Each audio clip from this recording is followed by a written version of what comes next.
Hello friends, तो आज हम देखने वाले हैं जूनियर मूवी को, जो कि हाल ही में रिलीज हुई है। कहानी की शुरुआत विजयनगर से होती है, जहां कमलेश नाम का आदमी अपनी पत्नी के साथ रहता है। इनकी शादी को 20 साल हो चुके थे, लेकिन अभी तक इनको कोई औलाद नहीं थी। लेकिन एक दिन कमलेश की पत्नी के पेट में अचानक से बहुत जोर का दर्द होता है। कमलेश अपनी वाइफ को अस्पताल लेकर जाता है, जहाँ डॉक्टर एज देखकर कहने लगता है कि ये पक्का एसिडिटी के कारण हुआ होगा। लेकिन जब उसकी रिपोर्ट आती है तो डॉक्टर भी हैरान रह जाता है, क्योंकि इस उम्र में महिला प्रेग्नेंट थी। और ये खुशखबरी सुनकर तो कमलेश और उसकी पत्नी की खुशी का कोई ठिकाना ही नहीं था। मतलब इतने सालों के बाद उनके घर में बच्चे की किलकारियां गूंजेंगी। मगर इनकी खुशी गांव वालों से देखी नहीं जा रही थी। वे कमलेश और उसकी पत्नी का मजाक उड़ाने लगते हैं। वो कहते हैं कि दादा दादी बनने की उम्र में माँ पापा बन रहे हैं, देखो भैया। और जब बड़े बूढ़े लोग कभी किसी जवान को कसरत करते हुए देखते हैं तो वो कमलेश और उसकी वाइफ को ताना मारते हुए कहते हैं कि अरे ये सब असली ताकत नहीं है, असली ताकत तो कमलेश के पास है। 50 की उम्र में देखो बाप बनने वाला है। ये ताने सुनकर कमलेश बहुत उदास हो जाता है। सोचने लगता है, क्या ये लोग पागल तो नहीं हो गए। और जाहिर सी बात है, उनकी खुशियों को ये ताने खत्म कर रहे थे। अब कमलेश फैसला करता है कि वो इस गाँव को छोड़कर हमेशा के लिए यहाँ से चला जाएगा। अब के बाद कमलेश और उसकी पत्नी अपना सामान बांधकर बस से दूसरे शहर के लिए निकल जाते हैं। लेकिन अचानक से बस में ही उसकी पत्नी को दर्द शुरू हो जाता है। बस वाला बस को लेकर हॉस्पिटल तक तो पहुंच जाता है, लेकिन वो बस में से कमला की पत्नी को अस्पताल तक नहीं ले। डॉक्टर आकर बस में ही कमला की पत्नी की डिलीवरी करवा देते हैं। कमला की वाइफ एक खूबसूरत बच्चे को जन्म देती है। कमलेश बच्चे को हाथ में लेकर बहुत खुश था, लेकिन अगले ही पल उसकी दुनिया गुजर जाती है, क्योंकि उसकी पत्नी बच्चे को जन्म देते वक्त मर गई थी। एक खुशी के बदले कमलेश को कितनी बड़ी कीमत चुकानी पड़ी। इसके बाद हमें कुछ सालों बाद का सीन दिखाया जाता है, जहां कॉलेज के कुछ बच्चे एक लड़के को ढूंढ रहे होते हैं ताकि वे उसे जमकर पीट सकें। तब जाकर एंट्री होती है अभी नाम के एक लड़के की, और ये लड़का कोई और नहीं बल्कि कमलेश का ही बेटा होता है हो चुका है। बाकी के सारे स्टूडेंट अभी को ही ढूंढ रहे हैं। अभी एक ऐसा लड़का है जो हमेशा खुश रहता है, उसके खिलाफ ही क्यों ना हो जाए। उसके अंदर थोड़ी शांति है, थोड़ा जज्बाती भी है, और वो पूरी तरह से दिल से सोचता है। उसका तो एक ही मतलब है कि जिंदगी बहुत छोटी है, उसे अपने हिसाब से जीना चाहिए। इसके बाद अभी हम व्यूअर्स से कहता है कि आप सोच रहे होंगे कि ये लोग मेरे पीछे क्यों पड़े हुए हैं, तो चलिए मैं बता देता हूँ। इसके बाद हमें 1 घंटे पहले का सीन दिखाया जाता है, जहाँ आज कॉलेज में कल्चरल फेस्टिवल था, जिसमें पूरे कॉलेज ने हिस्सा लिया था। अभी कॉलेज का जूनियर स्टूडेंट था, और यहाँ अभी की टीम सीनियर्स लोगों से हार चुकी थी, और इसी वजह से उसे जोर का गुस्सा आ रहा था। इस पर अभी का दोस्त कहता है कि यार भूल जाना, अगले साल हम सीनियर बन जाएंगे, फिर जीत लेंगे हम ट्रॉफी। लेकिन अभी कहता है कि नहीं नहीं, ऐसा नहीं चलेगा। जब मेरे बच्चे होंगे और वो मुझसे पूछेंगे कि पापा जब आप कॉलेज में जूनियर थे तो आपने क्या किया था, अरे तो उनको क्या जवाब दूंगा मैं? क्या मैं उन्हें ये बताऊंगा कि मैं जूनियर था इसलिए सीनियर से हार गया? अरे कुछ तो एक्साइटेड होना चाहिए बच्चों को लाइफ में बताने के लिए। चलो ना कुछ धमाका करते हैं जो यादगार बन जाए। इस पर उसके दोस्त उसे कुछ ऐसा करने से मना करते हैं कि कुछ अनसन बवाल मत कर देना वाला था। वो तुरंत वहां जाता है जहां सीनियर्स लोग अपनी जीत का जश्न मना रहे थे, और वे अपने कैप्टन को हवा में उछाल रहे थे। अब यहाँ अभी बीच में आकर सभी को साइड में कर देता है, जिससे कैप्टन हवा में उछलकर सीधे जमीन पर जा गिरता है। अब ये देखकर तो कैप्टन के गुस्से का ठिकाना ही नहीं रहता। वो अपने टीममेट्स के साथ अभी के पीछे पड़ जाता है, अभी को मारने के लिए। तो अब अभी हम लोगों से कहता है, यानी कि हम मूवी व्यूअर्स से, कि अब आपको समझ आ ही गया होगा कि ये लोग मेरे पीछे क्यों पड़े हैं। अब यहाँ सारे बंदे अभी को पकड़ने की कोशिश में थे, मगर अभी तो किसी के हाथ नहीं आता, और वो विनर वाली ट्रॉफी लेकर रफू चक्कर हो जाता है। यानी कि सीनियर्स ट्रॉफी जीतकर भी खाली हाथ रह जाते हैं। अगले दिन अभी से मिलने कमलेश उसके पास कॉलेज आते हैं। अभी के पिता कमलेश उससे कहते हैं कि बेटा अब से तुम्हें हॉस्टल में रहने की कोई जरूरत नहीं है, मैंने पास में ही एक रूम रेंट से ले लिया है, हम दोनों साथ में वहीं पर रहेंगे और तुम वहीं से डेली कॉलेज आना। अभी अब आता है, वो सोचने लगता है कि अब मैं मजे कैसे करूंगा। इसके बाद हमें पास्ट का सीन दिखाया जाता है, जहां गांव में अभी अपने पापा कमलेश के साथ रहा करता था, जहां कमलेश अभी से कुछ ज्यादा ही प्यार करते थे, क्योंकि कमलेश की लाइफ में उसके बेटे अभी के अलावा और कोई नहीं था। अभी अब तक बहुत बड़ा हो चुका है, लेकिन कमलेश अभी भी उसे अपने हाथों से खाना खिलाता है। कमलेश उसे बहुत प्यार करता है, उसे बिल्कुल बच्चों की तरह से ट्रीट करता है। इसे कभी कभी लोग अभी पर हंसने भी लगते हैं। वो कहते हैं कि देखो कितना बड़ा बच्चा है, इतना बड़ा हो गया जब भी अपने बाप के हाथों से खाना खाता है। और इसी वजह से अभी गांव छोड़कर शहर आया था, ताकि वो अपनी कॉलेज लाइफ अच्छे से सुकून से जी सके। जबकि अभी को क्या पता था कि कमलेश ने उसके लिए क्या कुछ नहीं खोया। शहर के कॉलेज में अब कुछ दोस्त बनाता है। वैसे तो अभी टॉपर था, जबकि उसने सेल्फ स्टडी की थी, मगर कॉलेज में तो वो सिर्फ टाइम पास करने आता है ताकि वो अच्छी यादें बना सके। तभी उसकी मुलाकात आरती नाम की एक लड़की से होती है। अभी यहाँ आरती को पहली ही नजर में अपने दिल में बिठा चुका था, मगर आरती अपने काम से काम रखने वाली लड़की थी। वो यहाँ पढ़ाई करने आती और पढ़ाई करके घर चली जाती, लेकिन अभी तो यहाँ पढ़ाई करता वो सारा दिन आरती को ही देखता रहता। एक दिन तो टीचर मार्कर का ढक्कन उसके ऊपर फेंक कर मारती है और कहती है, तुम्हारा ध्यान कहाँ है? अगर तुम्हें क्लास अटेंड नहीं करनी है तो यहाँ से निकल जाओ। इस पर अभी मैडम से कहता है, मैडम देखिए मैं जा रहा हूँ, कोई बात नहीं, लेकिन मैं आपको एक बात बताना चाहता हूँ। यहाँ सारे बच्चे कॉलेज बनाने आते हैं जिसे वो हमेशा लाइफ टाइम याद रख सके, और वो कॉलेज में हुए इंसिडेंट तो कभी नहीं भूलते। और आप मुझ पर इस तरह से ढक्कन फेंक कर मारोगी तो हम तुम्हें ऐसे ही ढक्कन वाली टीचर याद रखेंगे। बताओ आपको कैसा लगेगा जब मैं अपने बच्चों को ये बताऊंगा कि मेरे कॉलेज में एक ढक्कन वाली टीचर थी? सुनने में कैसा लगेगा? अब ये सुनकर टीचर अभी से कहती है, नालायक तू यहाँ से अभी निकल जा। इसके बाद वो बाकी बच्चों से भी कहती है, अगर कोई और भी अभी की जैसी सोच रखता है तो वो अभी क्लास से निकल जाए। और यहाँ सच में पूरी क्लास खाली हो जाती है। अब क्लास में सिवाय आरती बची थी, मगर टीचर तो अब खुद ही क्लास छोड़कर चली जाती है। और वो आरती, जाओ, क्या मैं अकेले तुम्हें पढ़ाऊंगी? अब आरती गुस्से में आकर अभी से कहती है, तुम्हारी वजह से आज पढ़ाई नहीं हो पाई। तुम्हारी जिंदगी का कोई मकसद नहीं है, इसका ये मतलब नहीं कि हमारे कोई सपने नहीं हैं। मैं सारे काम पढ़ाई के साथ करती हूँ। सुबह मेरी योगा क्लासेस होती हैं, उसके बाद मैं कॉलेज जाती हूँ, शाम को लाइब्रेरी जाती हूँ। मैं इतनी पढ़ाई अमेरिका जाकर अपना फ्यूचर सेट कर सकूँ, मगर तुम्हारी वजह से सब कुछ खराब हो रहा है। तुम ऐसी हरकतें क्यों करते हो? वो अभी को डांट रही होती है, मगर अभी को तो ऐसा फील हो रहा था कि जैसे आरती उसे अपना टाइम टेबल बता रही है कि किस किस टाइम पर वो क्या क्या करती है।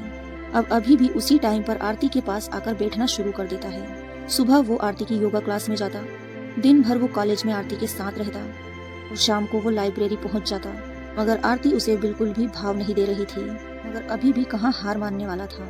वो आरती के दिल में अपने लिए जगह बना लेना चाहता था। तभी यहाँ पर टीचर अभी और आरती को एक खास प्रोजेक्ट बनाने के लिए देती है। अगर ये प्रोजेक्ट सफल हो गया तो इसी बेस पर इन्हें इंटर्नशिप भी मिल सकती है, और इन दोनों को पूरा मौका मिल जाएगा। और अब ना चाहते हुए भी आरती को अभी के साथ सारा दिन निकालना पड़ता है प्रोजेक्ट की वजह से। अभी तो बहुत खुश था, उसे तो यही चाहिए था। वो पूरा दिल लगाकर प्रोजेक्ट में आरती का साथ देता है, क्योंकि यही तो मौका था आरती को अपने करीब खींचने का। अब इन दोनों की मेहनत देखकर उनका प्रोजेक्ट पास कर दिया जाता है। इसके बाद इन दोनों को एक ही कंपनी से इंटर्नशिप का लेटर आता है। इतने टाइम से साथ रहते हुए थोड़ा थोड़ा आरती अभी को समझने लगी थी। आरती भी सोचती है कि अभी इतना भी बुरा नहीं है।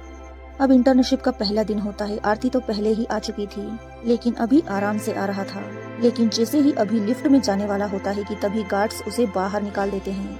वो ये कहते हैं कि अभी इस लिफ्ट से चेयरमैन की बेटी विजया जाने वाली है, उनके जाने के बाद तुम ऊपर जाना, उनके पहले तुम नहीं जा सकते। इसके बाद विजया लिफ्ट में आ जाती है, लेकिन ये बात अभी का ईगो हर्ट कर जाती है। अब अभी सीढ़ियों से हर फ्लोर पर जाता और लिफ्ट का बटन दबा देता। हालांकि फ्लोर पर कोई नहीं होता, लेकिन फिर भी हर फ्लोर पर लिफ्ट रुकती रहती है। और यहाँ विजया एक बड़े मालकिन है, और इसी वजह से वो एक परफेक्ट बिजनेसमैन। उसके ऑफिस में सभी लोग उससे बहुत डरते हैं और उसकी काफी रिस्पेक्ट भी करते हैं। विजया टाइम को लेकर बहुत ज्यादा पक्की है, 1 मिनट भी लेट उससे बर्दाश्त नहीं होता। लेकिन आज अभी की हरकतों से वो 3 मिनट लेट हो चुकी थी। इस वजह से उसे अभी पर बहुत ज्यादा गुस्सा आता है। चेयरमैन ने अभी के लिए दूसरी पोजीशन रखी थी, जो कि उसके ही प्रोजेक्ट के हिसाब से थी, लेकिन विजया उसकी पोजीशन चेंज कर देती है और उसे सोशल डिपार्टमेंट में डाल देती है, जहां समाज सेवा का काम होता है। अब ऑफिस जाकर जब अभी वहां की हालत देखता है तो वो हैरान रह जाता है। वो कहता है ये ऑफिस है या कबाड़ खाना? मुझे तो लग ही नहीं रहा कि मैं ऑफिस आया हुआ हूँ। अब अभी सोचने लगता है गलत किया, और अब तो यही अभी को काम करना होगा। सारा डेटा चेक करना होगा कि जो भी कंपनी समाज सेवा के लिए पैसे दे रही है वो लोगों को मिल भी रहा है या नहीं, और इससे लोगों को फायदा होता भी है या नहीं। अभी का मूड तो खराब हो चुका था, लेकिन उसका ईगो अभी तक खत्म नहीं हुआ था, और इसी वजह से अभी यहाँ पर काम करने के लिए तैयार हो जाता है। और अब शुरुआत के कुछ दिनों तक तो अभी बहुत अच्छे से काम करता है, मगर थोड़े ही दिनों में उसकी हालत खराब होने लगती है। और इसी वजह से वो विजया के पास जाता है और कहता है, देखो मुझसे गलती हुई है, मुझे तुम्हारे साथ ऐसा नहीं करना चाहिए था, मुझे माफ कर दीजिए। आपने जो काम मुझे दिया है वो मेरे बस का नहीं है। वैसे भी वहाँ काम करने की सैलरी बहुत कम है, कृपया करके तुम मुझे मेरी पोजीशन दे दीजिए। मगर विजया गुस्से में कहने नहीं बैठी हूँ, अगर तुम्हें नहीं जम रही है पोजीशन तो कोई दूसरी जगह इंटर्नशिप कर लो। अभी को तो बहुत बुरा लगता है कि ये किस तरह से बात कर रही है। अब अभी भी अपने ही काम में दिल लगाना शुरू कर देता है। अब कुछ दिन काम करने के बाद अभी को पता चलता है कि विजयनगर गांव में पैसे तो जा रहे हैं, लेकिन वहाँ के लोगों को कुछ भी फैसिलिटी नहीं मिल रही। आखिर कौन है ये मिडिलमैन जो सारा पैसा खा रहा है? आखिर कोई तो मिडिलमैन है जो सारा पैसा खुद खा रहा है।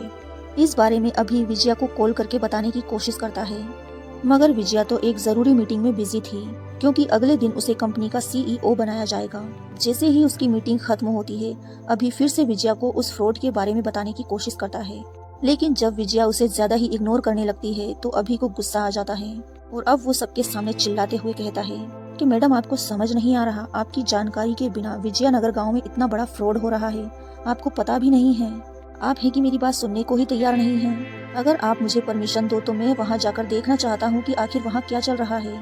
लेकिन जैसे ही विजया विजयनगर का नाम सुनती है, उसका गुस्सा फूट पड़ता है। वो गुस्से में अभी से कहती है, तुमने मेरा दिमाग खराब करके रखा है। जैसे ही मैं सीईओ बनती हूँ ना, सबसे पहले तुम्हें ही इस कंपनी से दूर कर दूंगी। एक काम करने को दिया तुमसे वो तो होता नहीं है, तुम्हें तो बस अपनी मनमानी करनी है। अभी हैरान रह जाता है। वो सोचता है कि मैंने तो सही काम किया है, लेकिन विजया इतनी गुस्सा क्यों हो रही है। वो कहता है कि तुम्हें मुझसे वो कर हूँ, लेकिन अभी यहाँ से कहाँ जाने वाला था, क्योंकि उसकी आरती तो यही थी। अब अगले दिन जब विजया को सीईओ बनाया जा रहा था, तो वहाँ की प्रेजेंटेशन वीडियो ही अभी बदल देता है और उस वीडियो में वो हिटलर की वीडियो चला देता है कि ये विजया किसी हिटलर से कम नहीं है। और अब ये देखकर तो विजया के गुस्से का ठिकाना ही नहीं रहता। सभी लोग ये जानने लगते हैं कि आखिर ये हरकत किसकी थी। वही ऑफिस के बाहर कमलेश खड़ा था। वो ये जानने की कोशिश कर रहा था कि बेटा उसका अभी तक घर क्यों नहीं आया, आज उसे लेट क्यों हो गया, क्योंकि अभी ने कमलेश को बताया ही नहीं था कि आज सीईओ की तरफ से सभी को पार्टी थी और वो घर आने में लेट हो जाएगा। अब जैसे ही सुंदर की नजर कमलेश पर पड़ती है, वो हैरान रह जाता है। उसे देखकर लगता है कि वो कमलेश को पता है वो वीडियो तुमने ही चेंज की थी ताकि विजया की बेइज्जती हो सके। क्या मैंने सच कहा? इस पर अभी माफी मांगते हुए कहता है कि सर, मैं ऐसा कुछ नहीं करना चाहता था और ना ही मैं ऐसी गलती दोबारा करूंगा।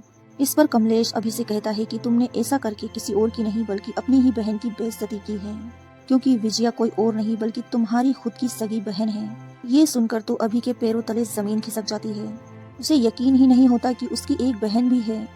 अब यहाँ सुंदर उसे सारी कहानी सुनाना शुरू करता है। इसके बाद हम कहानी में वापस पास्ट में पहुँच जाते हैं, जहाँ कमलेश विजयनगर में अपनी वाइफ के साथ रहता था। जहाँ कमलेश के एक बेटी और थी, जिसकी पहली औलाद विजया थी। कमलेश की माँ ने विजयनगर के लिए बहुत कुछ किया था और इसीलिए उनकी मूर्ति गांव में उनके सम्मान के लिए लगाई गई थी। कमलेश का ये सपना था कि उसकी बेटी विजया भी एक दिन गांव के सम्मान के लिए कुछ करेगी। जहां विजया भी अपने पेरेंट्स से बहुत प्यार करती है, मगर विजया के साथ एक समस्या थी, उसके फेफड़े खराब थे। जब भी विजया थोड़ा सा दौड़ लेती वो बेहोश हो जाती।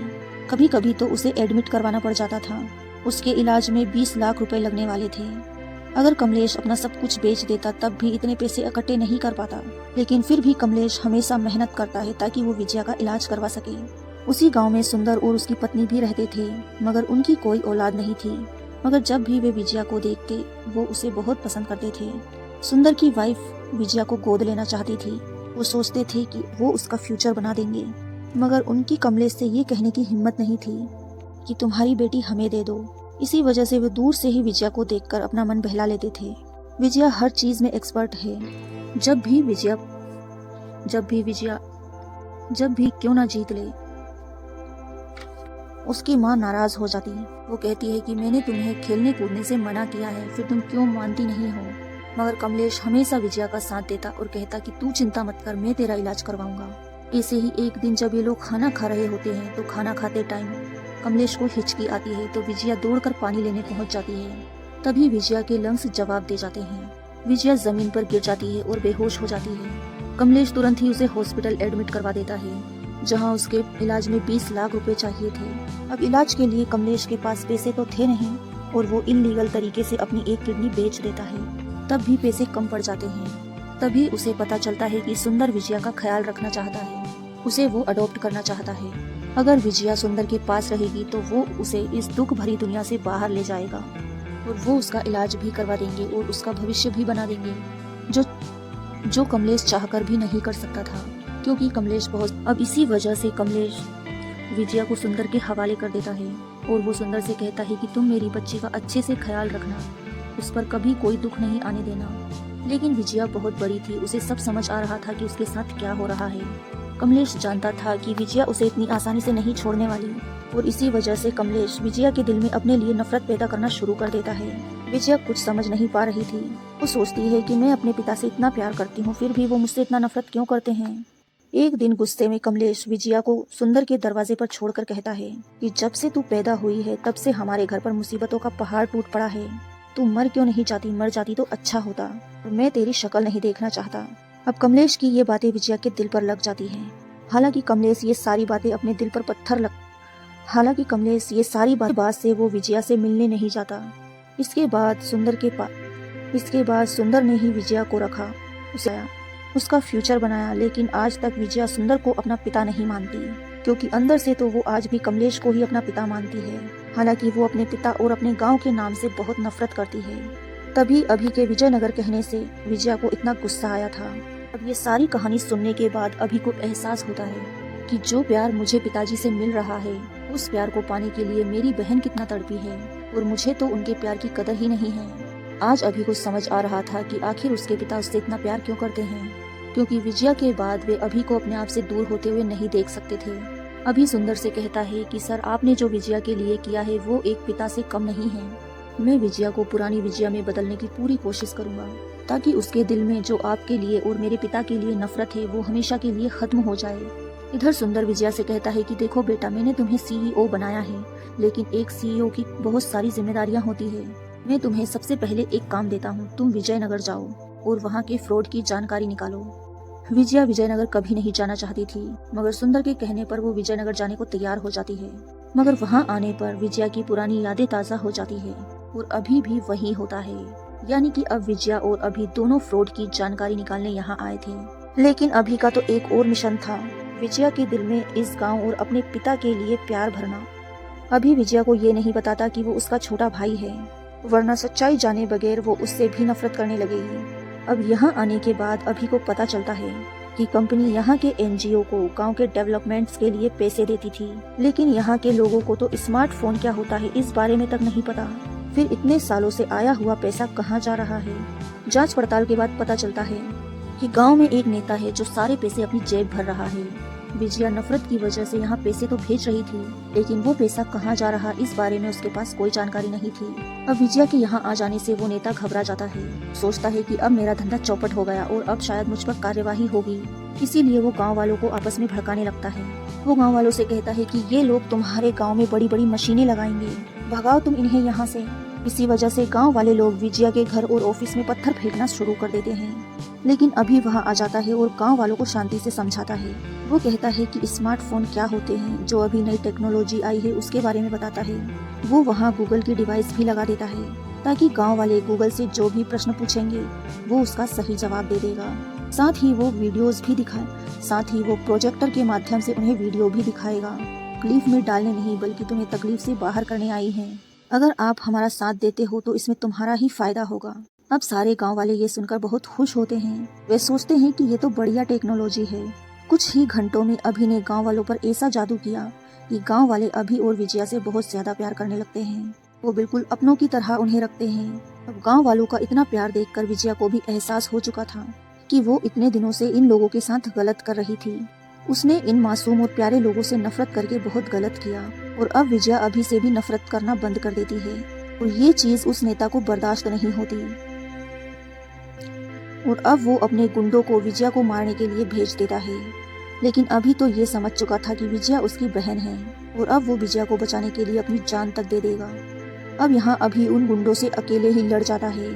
वो उन गुंडों को इतनी सफाई से मारता है कि विजया को कुछ पता ही नहीं चलता।